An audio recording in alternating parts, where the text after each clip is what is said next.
This podcast is sponsored by Bigger Brains, online training that won't bore you to tears. Expand the minds of your workforce at getbiggerbrains.com. Welcome to Permission to Speak, the video blog and podcast that loiters at the intersection of leaders who want their people to speak up, technology that facilitates connections, and results that serve our higher purpose. Now, here's your host, Kelly Vandever. Welcome to the podcast. This is Kelly Vandever, and my special guest today is Dr. Marcia Reynolds. Dr. Marcia Reynolds has over 30 years working with global corporations in executive coaching and leadership training.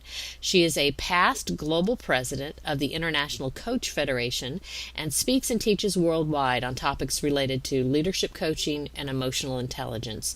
She is the author of 3 award-winning books, including Wonder Woman, not Wonder Woman, Wander Woman, How High-Achieving Women Find Contentment and Direction, Outsmart Your Brain, How to Make Success Feel Easy, and The Discomfort Zone, How Leaders Turn Difficult Conversations into Breakthroughs. Now, there are a ton of impressive things I could tell you about Marcia, but today, since our podcast focuses on giving leaders tools to help encourage their employees to speak up, we're going to talk with Marcia about the discomfort zone primarily. So welcome to the podcast, Marcia. Thank you. As you know, we start out by asking a couple of personal questions before we dive into the content so we get to know you a little better. And so my first question for you is, tell us your favorite guilty pleasure television show. It was really kind of hard to choose between them because I love just checking out in the evening. But I like Scandal. Ah. and I like it more when she's like resolving these scandals so nobody knows than, when she's dealing with her love affair. So yes. I became addicted to it at some point too. So yeah, I know what you mean. And we've been waiting for it. It's not been on for a while. I know. I can't wait. All right, great. And then our second quirky question is to tell us something surprising about yourself that most people don't know. Well, I'm going to say this. I hope it doesn't turn people off already. But I read tarot cards. And really? But the ones I read are a Zen deck. And so it helps people to resolve issues that they're facing right now. And so it actually kind of fits into coaching. It gets them to talking about things in a way that they wouldn't normally do. It's like they're talking to the cards. So it's more about, helping people clarify things than telling their future. Okay, gotcha. But it's still great at parties. Well, scientists like yourself, or an educated woman like yourself, that is a little surprising, but very cool, very cool. Okay, and so our kind of transitional question is, what's your story? What happened in your life that got you to a place where you cared about having these discomfort zone conversations? We'll talk more about that, or helping employees speak up. What happened in your life? Well, in all of my corporate years, I had always been focused on communication skills, leadership, and what they always term the soft skills, which I think are really the harder skills. Mm-hmm. But actually, it was the real trigger was my last job, right? I would say 6 months before I left. One of the reasons I left is we had become very successful very quickly when we went public, and but because of the change, there were still a lot of people that were like, scared, didn't know what to do, and for some reason, all the leaders thought, well, now we're successful, everyone should be happy, and so I went into the CEO to talk about what was happening, and I had plans on how to deal with it. And I don't know if I caught him at a bad time or what, but he turned around and he screamed at me, and I can't even tell you the words he used. He called me a something. He says, what do you think you are? A labor union? You're the voice of management, and don't you forget that. And I was just like shocked. And then he pointed at me and he said, and don't you cry. Which, of course, what did I do? But at that same moment, one of the vice presidents came in kind of just sat down there and observed this. And when it was over, he said to me, "Oh, you're one of the boys now." He would never do that unless he figured, you were one of his inner circle. And I said, it's still not right. It's still not right. And even though I did get all my programs approved, because I think he knew what he did, I said, if that's what they think, that it's always bottom down and they're not really listening and not willing to be open, and especially just because we're successful, doesn't mean that we're not going to be tomorrow. So even though I'd always been committed to helping people connect and talk, I knew there was something deeper, which led me, coincidence, it was not too long after that I found both coaching and emotional intelligence. And I'm like, how we listen and what we're listening for is so critical. So it really, I just embraced that work and, brought it into everything I do. Very cool. Well, let's talk a little bit about that work. You wrote the book, The Discomfort Zone. Maybe let's start there and tell folks what the Discomfort Zone conversations are and what that's about, and why it would be important for leaders to use something like this. Yeah. Well, the content really is a like an intense, deep coaching skills. Because it is a way of really listening for what's really going on with this smart, competent person who seems to be stuck. And you can't tell those people what to do, so you have to listen and help them expand their thinking in a way that they can't at this moment do for themselves. And when I wanted to write it initially, I was frustrated because I saw that coaches were even struggling. They would get to a point and then they would just back off. They didn't want to make the person uncomfortable. But I know from my research that in order to break through a block in someone's brain, you're going to have to disrupt it a little bit. So sharing something you notice that may upset them a little is actually good. But then when I went to my editor and I said, I think I need to write a coaching book, he says, no, write it for leaders. The coaches will buy it anyway.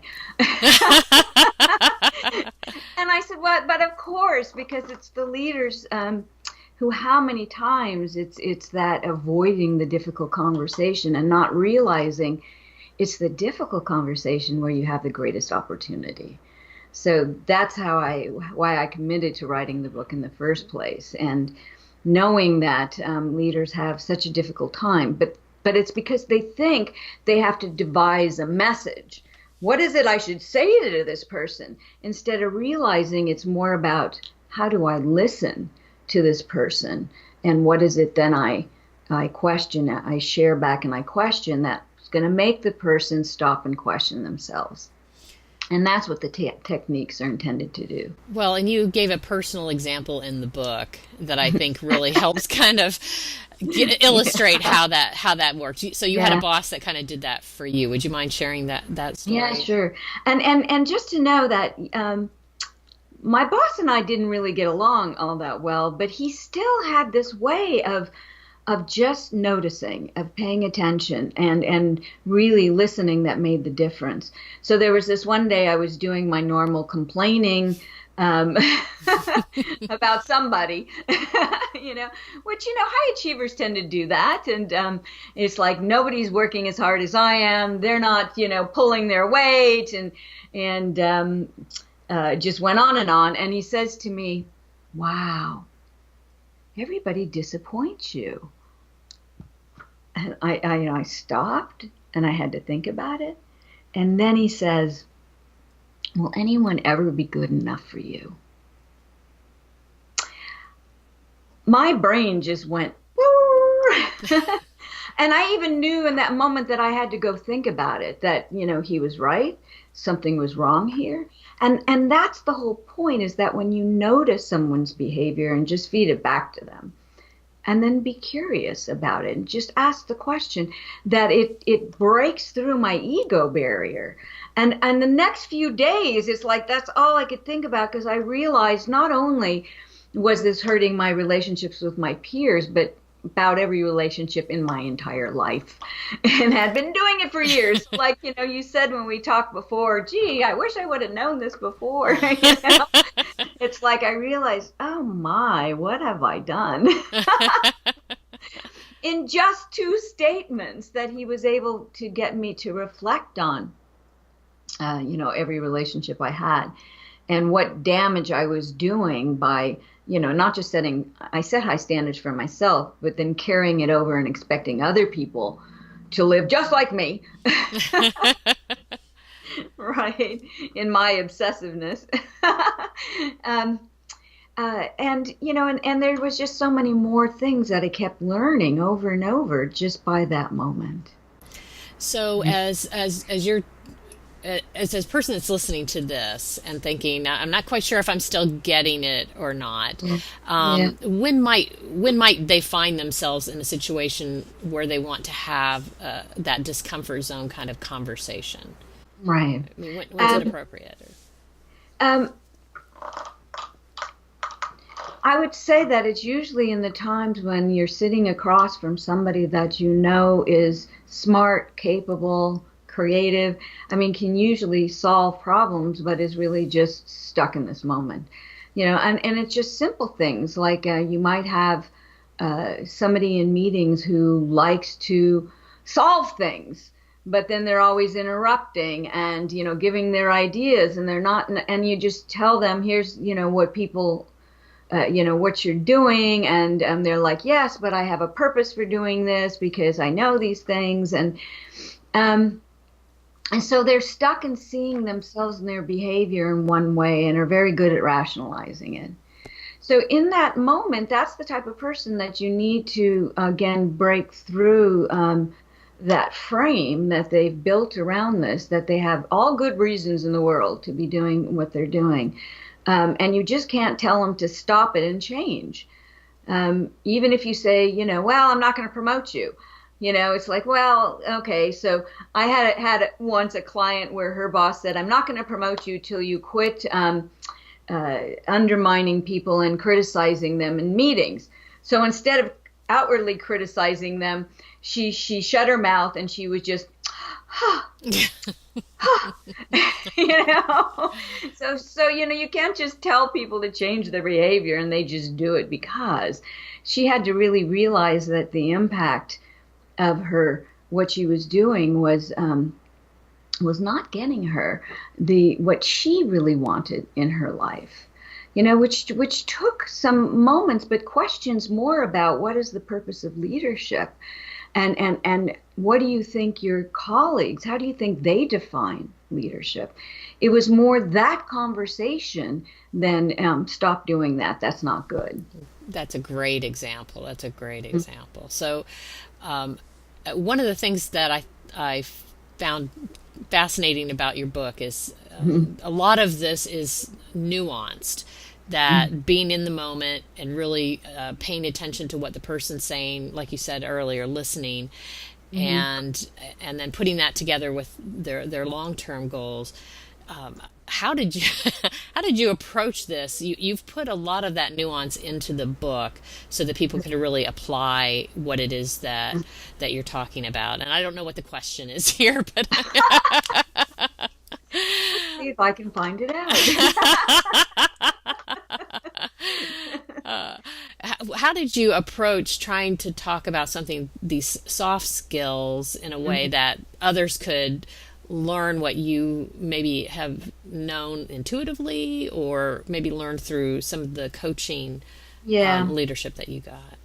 I couldn't have written this book 10 years ago.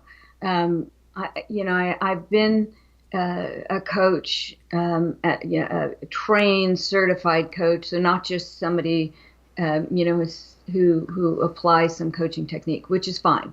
But when I decide to do something, I just jump in, So I was trained. I helped to start the International Coach Federation. I was president. I have to do that. But coaching is so amazing, and when you use it as a reflective inquiry technique. A lot of people mix it up with mentoring, and that's okay. They define it differently, but the way that I teach it, and I do teach it all over the world, leaving for China Friday morning, is that it is this process of where I am really listening to you and receiving what you're saying and what you're expressing. And even the shifts in your emotion when you look down and say something, or you get real passionate about something, that it's about what you give me in this moment, that I just reflect back to you, and I get curious and I ask about that. And so over the years, it just takes practice, but it is about presence, which is so hard often, for leaders to stop and be present with the person in front of them. But it's so it's so rewarding, as well as getting the results you want. So if I can just reflect back to someone, and they're angry about somebody, and I can even just ask the question, well, but how do you know that to be true? That they might go, oh, well, I don't know. It's like, how do you know that everybody is mad at you? Do you think they came into the meeting out to get you? Well, no, maybe that wasn't their intention. That it's like, even though it seemed difficult at first in learning this technique, it's really just, the realization is it gets easier and easier over time, because all I'm doing is giving you what you gave me. I don't have to be brilliant. I don't have to come up with a powerful question, because you're going to give it to me. And I'm just giving it back.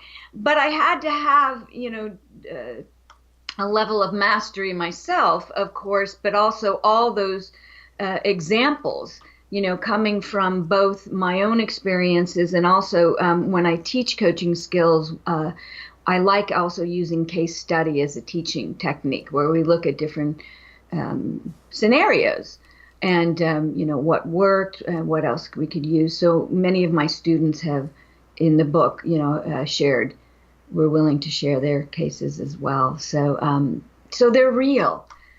And I think that's, I have 2 chapters of cases, and I think that's what people need to see. When I teach it, they always want me to demonstrate it, but the demonstration is so powerful because they see what it is. I couldn't do that in a book, so by sharing all those case studies, I thought people would then see how applicable it is and how they can use it.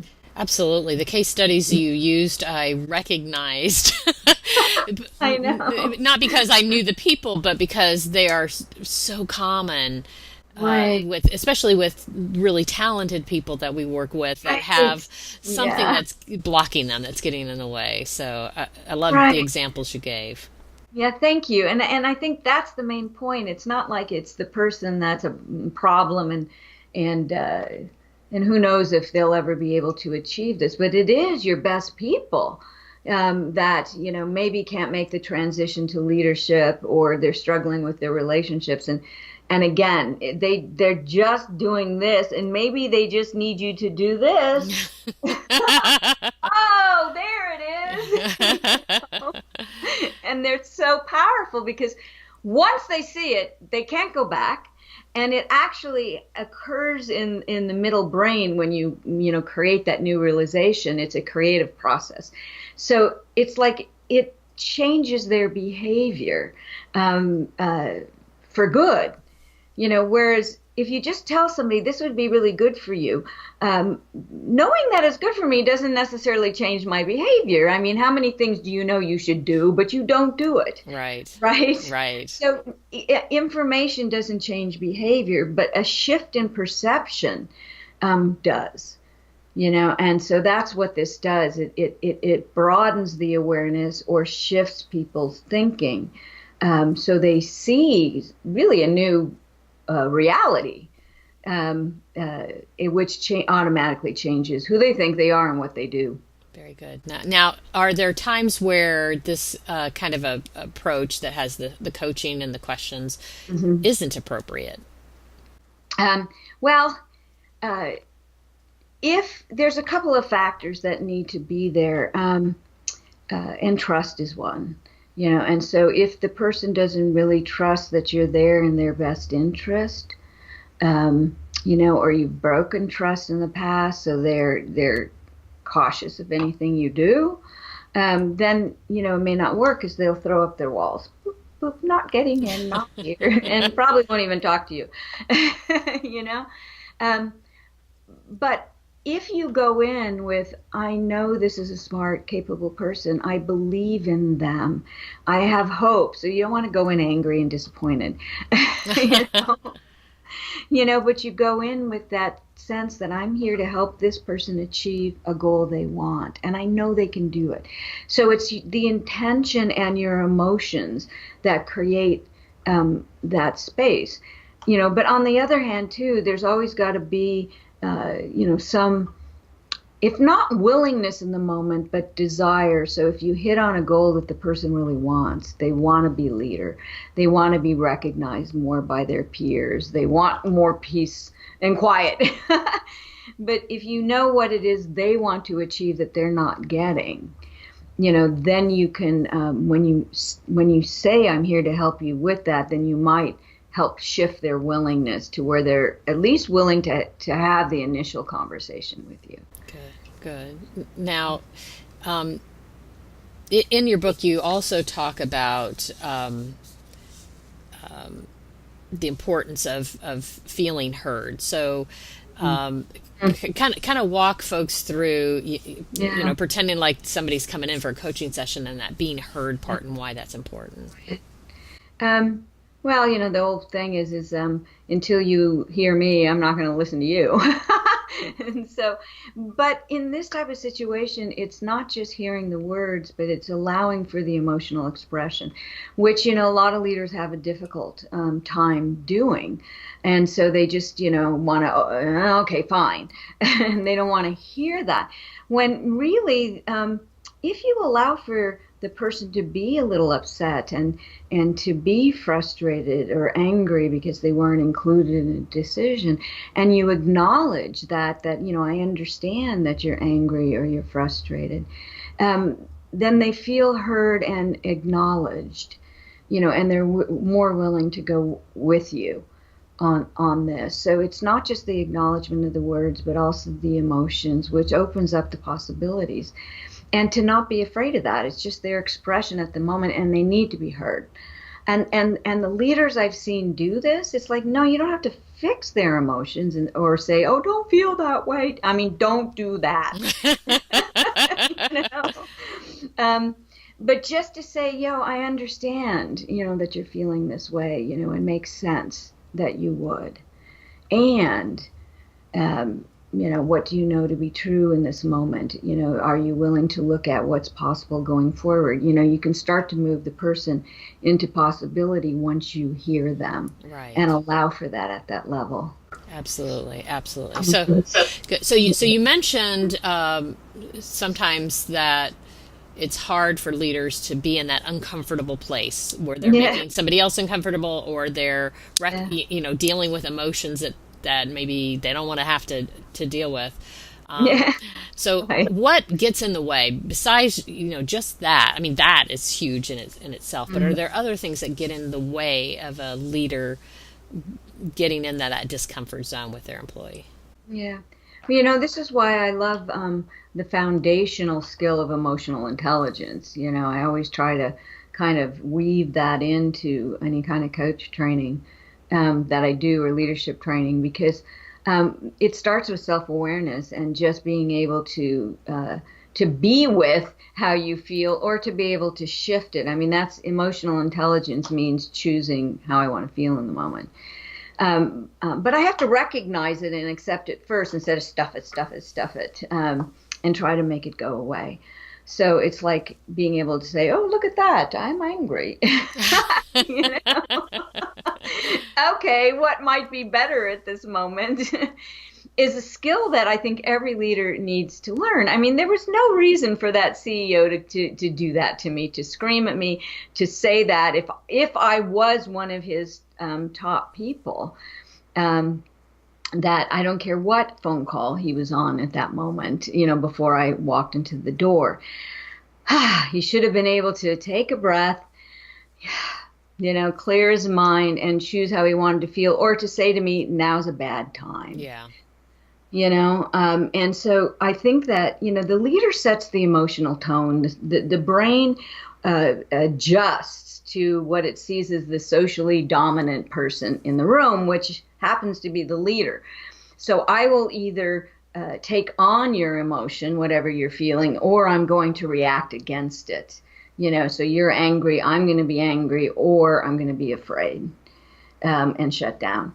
So it's so critical to know how I'm feeling, and to know that if I'm going to enter a difficult conversation, I better set what I want to feel before I go in, or be prepared to say, I'm disappointed, and this is why, and I'm having a hard time not being disappointed, instead of trying to hide it and then getting frustrated and being disappointed anyway. Right. There's so much more impact that we have on people by our emotions than the words we choose. So being able to recognize my emotional state and then learning how to shift it, which is emotional intelligence. I have to do that before I can even determine what you're feeling and try to help you to move forward. So I think that's really foundational skills all leaders should have. And I think you do a nice job in the book of giving coaching to the person reading the book on how to apply some of those skills, that self-reflection and that emotional intelligence piece as well. Thank you. Yeah. Okay, so you, in the book, talk about the acronym DREAM as part of this. Would you mind going through that model with us? Right. It's really a coaching model in the sense that the middle part of the DREAM model is a spontaneous process. So again, it's what you're giving me, I'm giving back. But there's bookends in how we create this conversation so it doesn't go all over the place and we don't know where we're going. And then we end up chasing people because they have emotions, which often happens. So at the beginning of any conversation, it's very specific, and I think I give some very clear questions that you would ask. So it is, even in the sense of almost being formulaic, it's like we need to determine where it is we're going. What is it that we're trying to accomplish here? If the person comes to you, you need to know what is it you would like to accomplish at the end of our time together. It's not just what's the problem, but what do you want to do with the problem? How would you like to see it resolved? Sometimes just asking that makes people start thinking, oh, I don't know. Like I had a leader, I was complaining about some coworkers, and he said, how would you like to resolve this? Do you want me to fire them? I'm like, well, no, I don't mean that. He's like, well, what would you like to happen? Which forced me to articulate what I wanted as an end result. That's the D, the desired outcome, needs to be clarified, and that may take some time. Mm-hmm. But once you get to where we're going, and that's the stake in the ground, so if the conversation starts to go off track, you can come back to, are we still working on this goal? But then you want to really open up, get out of your brain, really listen and take in, and then reflect on what you're seeing and hearing, which is the R. Then the E is explore, to ask questions, to be curious about why they feel that way, or why there's a contradiction in what they're saying. You reflect on the contradiction and then ask about it. And then the A is so important. So you reflect and you explore.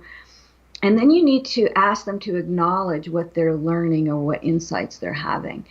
So if they go, oh, right, that's a good point. I really need to think about that. You need to ask them, so what exactly are you seeing now? Because otherwise they're going to go away and they may not really articulate it right, so it's not clarified. They can't act on it. So you want to make sure that they clarify their insight or the awareness they're now having, because then when you go to close up the conversation to make sure there's a commitment, they say, well, this is what I'm learning or I'm getting clear on. And then you would say, okay, great, what's your next step? What are you going to do about that? What could get in your way of achieving that? Is there any other support you need? And by what date will you do that? So in getting the commitment and closing it, there are some very specific questions, again, that you want to close it to make sure something's going to happen next. Even if they say, I need to think about it, you still need to say, what does that look like? When are you going to do it? So there's the bookends of the goal and the commitment, and then the spontaneous process in between, where you really are, receiving and giving back in the conversation. Very good, very good. And the M was make the commitment. Is that just to clarify for folks? Okay, great. Make sure they have a commitment. Make sure. Okay. All right. Excellent. Excellent. So, we've talked quite a bit about emotional intelligence, and I mentioned in the book there's some tools for leaders to get more in touch with that. But are there people that just are not emotionally aware enough to use a technique like this, or they need to work on that piece first? That's a tough question to ask, because I've always said that, as children, we're pretty emotionally intelligent. And then it's like, raised out of us. We quit looking at emotions as important. We think, data, must have data. I worked for high-tech companies for 11 years. And we negatively judge emotions, and so we quit being aware. So I run into a lot of people, I say they're neck ups, they know what's going on here and they don't know what's going on in the rest of their bodies. And so for some people, it takes a lot more work for them to even be aware that something's going on here, because we feel our anger and our frustration and our fears in our body, because those are bodily reactions with adrenaline and muscle tightness. And the quicker I can identify that my stomach tightens up, or I quit breathing, then the quicker I can say, I'm having an emotion. But it's amazing to me. I mean, I was just teaching a leadership class last week, how many, even, it's not even generational. A very young man said, I just had never, ever knew I had an emotion, and I have no idea what my body's doing. So it is a level. I believe all of us can learn it if we want to. I mean, there will always be that resistance to, this is crazy, I don't want to learn it, because it's scary to them. But for some people, it's just going to take a little bit longer to do the work, to stop and be aware. So like even in my first book, An Outsmart Your Brain, I had an assignment for 3 weeks to stop throughout the day, set an alarm on your phone or your computer for 4 times a day. It goes off and you say, okay, so what am I feeling and why?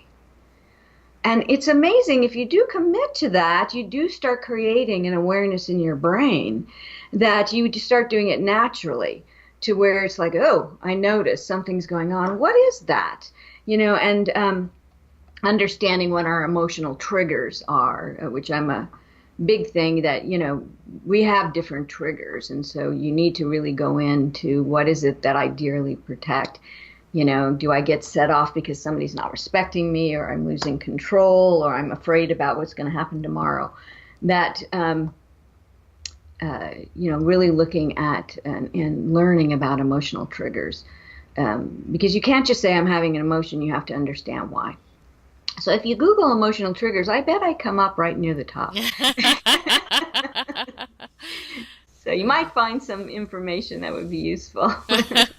Well, as you were talking about the body stuff, I remember reading your explanation of listen not just with your brain, but with the other parts. And could you go into that a little more? That was absolutely amazing research that I started to find when I was working on really trying to define what is this thing intuition anyway, and that it's not from outer space, it's really inner space. It's going on in all of us. And I started to find all this research that they're doing now about what happens when we listen with our entire nervous system, that we actually have 3 major processing centers in the nervous system, not just the brain, which is the only one that has language, and that's why we listen to it. But our heart also receives and processes lots of information, and there's a memory center there, and sends signals to the brain.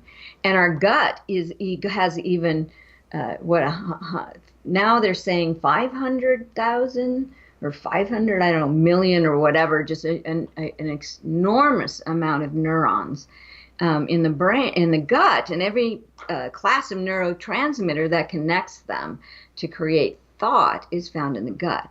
So the gut is also sending signals constantly to the brain.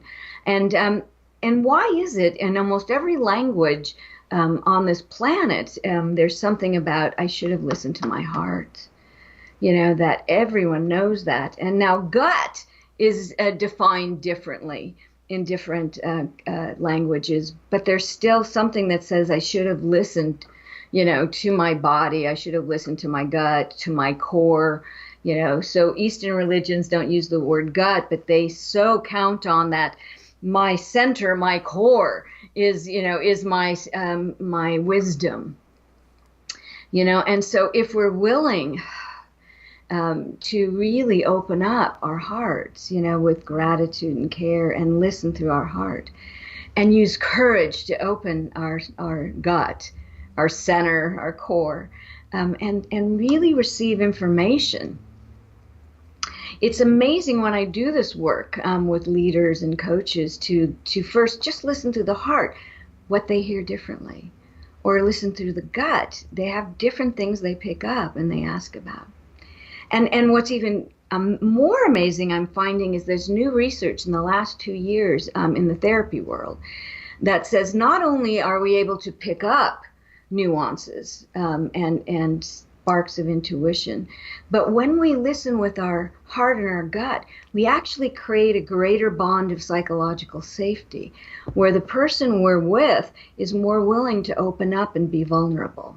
So they've demonstrated this with trauma patients who all of a sudden are talking about something that they've never spoken about before, just because the person is listening so deeply. So when a leader says to me, well, I have these conversations, but people don't open up to me, they won't talk to me, I always say, well, how are you listening? How are you listening? Because I believe that if you're interested, you're curious, and you care, and you listen at a very deep level, they will absolutely open up, Yeah. So something to think about. Yeah, very cool. Very cool. Listening is one of the harder skills to learn as a leader, and you want us to listen with all of our body. Yeah, right. Right. Now we say it's not really listening; it's receiving. And so if we even shift that word to what are you receiving from someone instead of listening, which feels still like something to do. It makes such a difference, because when I'm in that space, I don't have to worry about how I hold my hands, or I do the right thing. I pay attention, So in the book and on my website, I have exercises, visualizations, and how to open the centers, and even when you're facing your own decision making, if you've got a big decision in life to make or something at work, to be able to ask, okay, brain, what do you say? Now put it over here. Okay, heart, what are you telling me? And put that over here. And then, okay, gut, you've got a voice now that will give you, some different things to consider, all three when you're making a decision. So it's important to give value to these other processing centers that are a part of this nervous system, that are all fully connected by one big nerve. So very cool, very cool, very cool. Thank you for going into it. I appreciate that.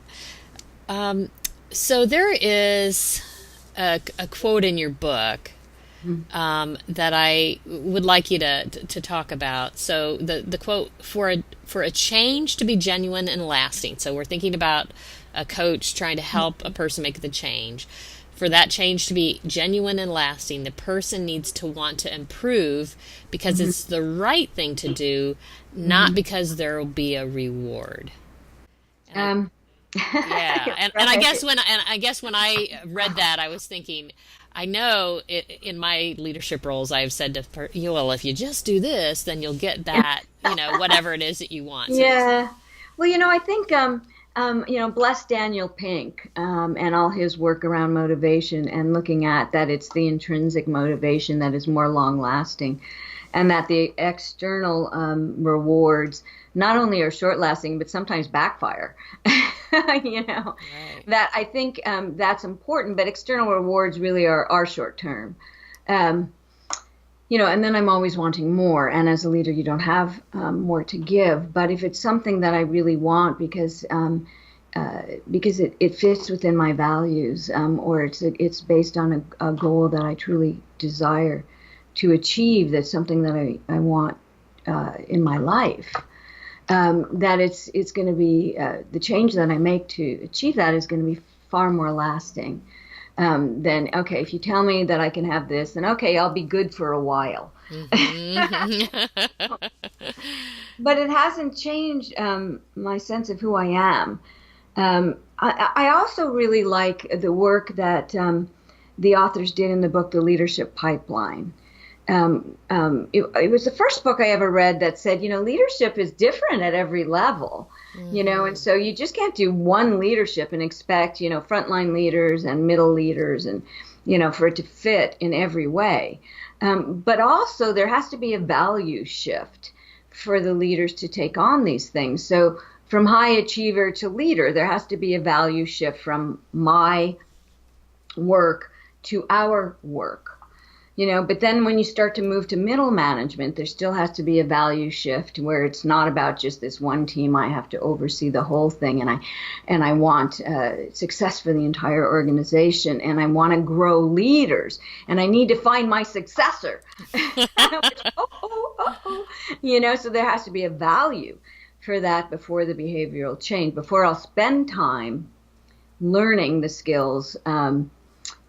So teaching skills isn't, it can be a waste of time if you don't first look at how this fits into their values and what they're trying to achieve at the level that they're at, which will then again drive that they'll make time to learn. So, like middle managers need to do leadership coaching, not just problem solving coaching. But if they really value growing leaders, they will make the time to learn it. If their value is only, we're going to make them numbers, so we're recognized for that, then they're not going to make the time to learn how to grow leaders. So it starts with what's important, what are the values, and getting people to talk about that. So the example I told you where the conversation about the purpose of leadership was far more important to this woman than you're misbehaving. Right. Yeah.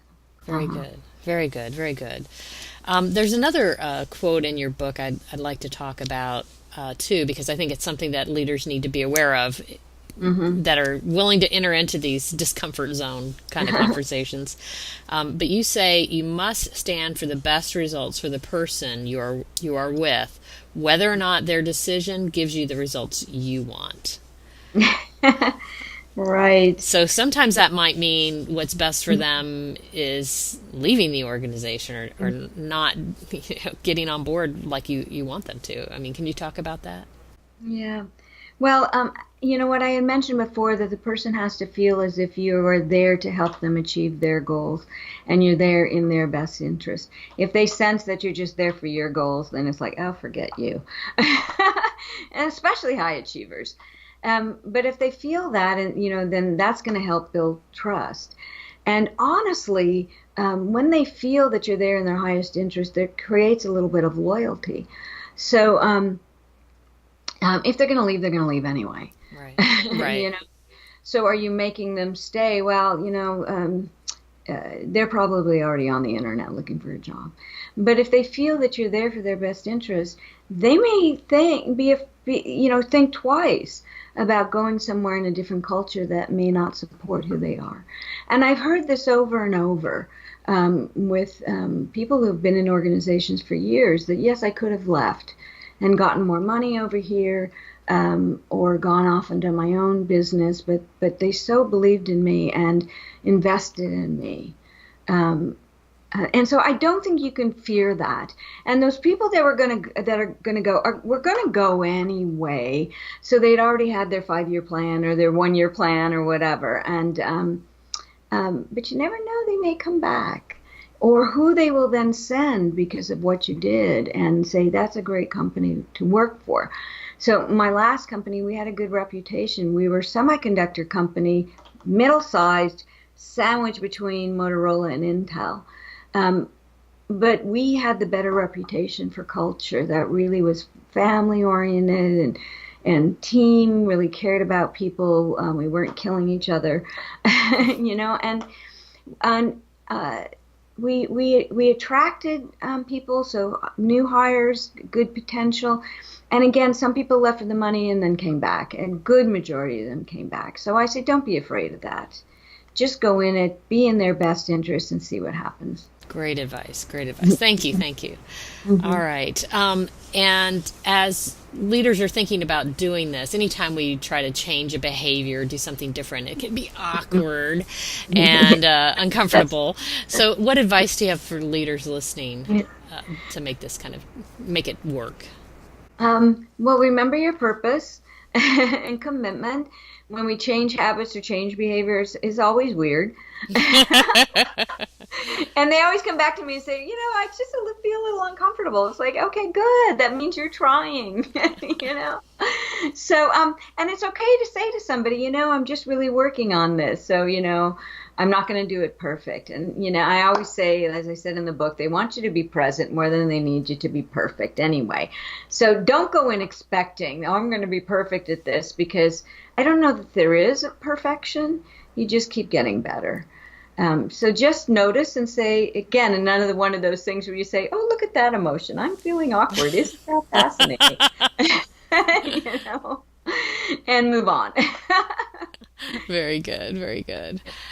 Well, there's one more question I want to ask before I kind of open it up to you to add anything else that you'd like to add for folks that are listening. But have there been maybe one or two pleasant surprises along the way in this journey of how you've learned all this stuff that you'd like to share with us that we might benefit from too? Yeah. Well, I think the main thing, as anyone who works real hard and maybe a little bit on the obsessive high achiever side, that we always, we like that we're smart and we have so much to tell people. And so how incredible when I don't insert my great knowledge and I'm just interested and curious and care about the person in front of me, how much farther they go and what they take on and the development and the growth. And then they always turn around and say, wow, you're amazing. I'm thinking, well, I didn't do anything. But just that I was able to be present to them and just facilitate their thinking, I should not devalue that. That's even much more powerful than all the wisdom I have. And then I can put all that in a book. And they can read the book. Very good, very good. Well, Marcia, before we sign off, are there any other words of wisdom that you'd like to share? It's another chance, not just the book, but here, that you'd like to share with folks as they're considering this approach. I love the whole evolution of leadership, which I'm sure, you're so aware of. I've been teaching leadership for, I hate to say, over 30 years now.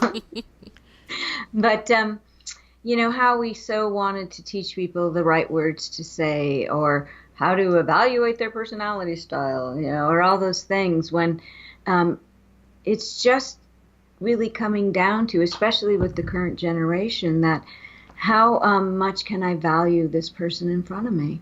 That they're a significant human being, and if I treat them in that way and really listen to them, that they're going to perform in the way that we all want, and to trust that. And so I always say that I love, what we had always hoped our leaders would do, years ago, but never expected it. That, the generations, the millennials and the generations coming in are expecting it. Bravo for them. That this isn't entitlement. This isn't expecting you to treat me like I'm a significant human being that has something to offer. And sometimes it's simply that. So there are techniques to learn that's going to help this process. But when I started coaching, the founder of the school, when we were saying, well, we don't know what to do, because he's saying, just go coach, just go coach. And he says, oh, it doesn't matter if you just sit there and you care about them. That's what makes the difference. I'm like, oh, it's that simple.